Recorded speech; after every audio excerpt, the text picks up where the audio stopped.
L'édition 2024 des assemblées annuelles du groupe de la Banque africaine de développement qui place la réforme de l'architecture financière mondiale en faveur de la prise en compte des intérêts de l'Afrique a été l'occasion pour le président du Kenya, William Ruto, de replacer sur la table l'éternel problème de la perception du risque en Afrique.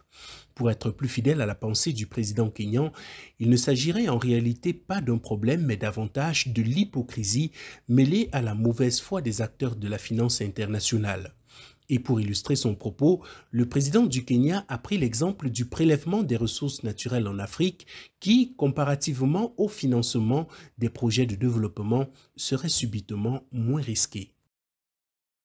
Nous devons investir dans l'infrastructure, les capacités industrielles, afin de réaliser une croissance rapide. Cependant, nous faisons face aux obstacles rigides de l'architecture financière internationale qui est en inadéquation par rapport à nos aspirations. Nous empruntons sur les marchés internationaux à des taux de loin supérieurs à ceux pratiqués dans le reste du monde, très souvent 8 à 10 fois plus que ce qui est pratiqué ailleurs. Ces taux intègrent quelque chose de tout à fait arbitraire, le profil de risque qui n'est pas appliqué quand on envisage d'extraire des ressources minérales, et même dans des zones où sévissent des conflits.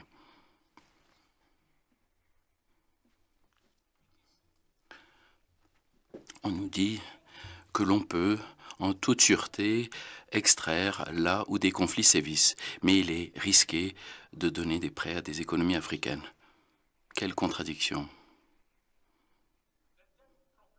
Le problème de la dette auquel fait face de nombreux pays qui consomment une grande part des ressources nationales et qui entravent les programmes de développement sont le résultat immédiat de cette architecture financière injuste.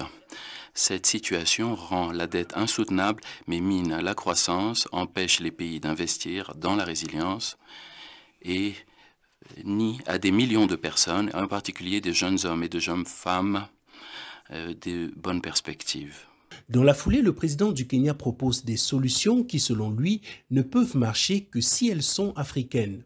Parmi ces propositions, il y a le renforcement par les Africains de leurs institutions financières de développement qui sont à même de financer les projets propres au continent africain. Il cite en exemple le groupe de la Banque africaine de développement ou encore la Banque africaine Import-Export Afreximbank et annonce dans la foulée l'injection par le Kenya de 25 millions de dollars dans le capital de ces institutions pour financer les projets proprement africains. En tant que nation de ce continent, nous devons commencer à comprendre que pour que d'autres croient en nos institutions, nous devons croire en elles en premier. Pour faire montre de la confiance qu'a le Kenya dans le fonds de la BAD, ce guichet concessionnel, nous nous engageons à hauteur de 20 millions de dollars. Pour le président William Ruto, c'est uniquement à travers ce genre d'initiative que l'Afrique pourrait parvenir à une transformation en profondeur de son économie.